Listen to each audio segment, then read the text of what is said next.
Mark, Gavin Stansbury seems to have made some great strides in recent weeks. Who's, I'm sorry? Gavin Stansbury? Uh-huh. From our perspective, do you share that? And what has he done, do you think, that's allowed him to for lack of a better word, emerge? Well, he works hard at practice. We've seen it at practice coming, and he played extremely well Saturday. I mean, by far and away his best game. Productive, active, running to the ball. Just did a lot of good things. Right side aisle, Gabe. Mark, how significant was it for Stephen Jenkins to put together a game? It was good. It was good to have Jinx. We challenged him and said, hey, we're going to call your number. It's time for you to start making some plays, and he did that for us. Here in front, Josh. You talked about dialing up blitzes. What was kind of the impetus to do that last week, and do you think that you'll be able to continue that for the rest of the year? Yeah, we need to stay healthy and keep the young DBs coming along and learning. There is a degree of difficulty for the back end to be able to do some of the things we do, and to have those guys all in place helped a lot. Sam in front. Without Alonso, how did you feel the defensive tackles played him over here? Oh, there you are. I didn't see you without your red jacket on. Sorry. Yeah. Sorry, I had to exit briefly and not honor you with that. But how did you feel defensive tackles played minus Alonso? Hardrick, I know you mentioned got some extra time. Really well. Ivan played well, and I think that's going to be the message. Has been the message. No spots are given. I thought I was very, very proud of Ivan. Told him that yesterday. Middle, James. Hey, Coach. Nate Askew had his second interception of the season. All right. How has he developed into that role? He's coming. Nate made some good plays. I think he's starting to get more and more comfortable on our side of the ball. There was a couple shots in there where he rushed the quarterback, went to the left, went back to the right, spun out and chased the quarterback down. That was good to see. So I think he's becoming more and more comfortable with what we're doing. Obviously, he should catch the interceptions. He's a receiver.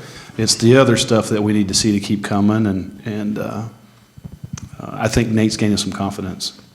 Up front, Suzanne. Hey, Mark, early y'all looked like you were playing a lot of a three-man line against Vandy, pretty successful at it. Was that something just to change it up, or was that because Alonzo wasn't in, or? No, we've done that all year. You were really successful at it against Vandy. Well, I think a lot of it has to do with Gavin and Day being very, very active and creating some mismatched situations with those two kids in there, with Isaiah holding down the middle, and I didn't have to add on blitzers at times, and then when we did add on blitzers, it made the world go around for us. We'll go to Cease here in the middle, and then to Gabe. So, Mark, how much did the fact that they were starting a redshirt freshman figure in down up those blitzes, or was that not at all? No, not at all. I mean, it was the same. They had the same game plan they had against Georgia. They didn't change anything. We just didn't let them play well, bottom line. We just didn't let them play good, and proud of them for that. Go back to Gabe on the right side aisle. Can you take us through Noah Ellis and kind of, I guess, leapfrogging, at least for that game, Tony Hurd, and how you think he's doing? He did good. There's still some growing pains there with him. There's some situations, but we just felt like we needed to get him in the game and start getting him some game experience. Give him a chance to see what he could do, and he held up okay. Some freshman things that, again, just growing pains. 4th and 5, and they throw a power pass. They're not going to run the power on 4th and 5, most of the time. And he sucked in on the power, and they missed the guy to the flat. That's those kind of freshman things. But that's why we need to get him in the game, because Noel is talented. He will be the guy to replace Tony, and we got to get him ready to go. Olin here in the middle. If I can go back to Gavin for a minute, do you have a sense that he's turned a corner? I do. Yeah, I really do. He's got a different look in his eye. He comes in here to meetings and he's bouncing around, and having a game like that I think is really going to be good for his confidence too. That was everybody needs that game, and I don't remember what game it was for DeMontre last year. He had one of them games, might have been SMU, where he kind of turned it on and the ball started rolling for him. So hopefully the same thing happens for Gavin. Seated in the back, KO.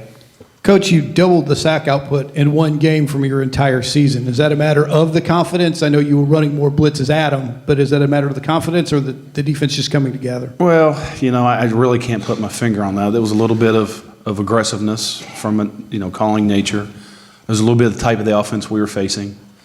It wasn't as much option, wheel, those kind of things. And then I think it was a combination of having some guys in the game that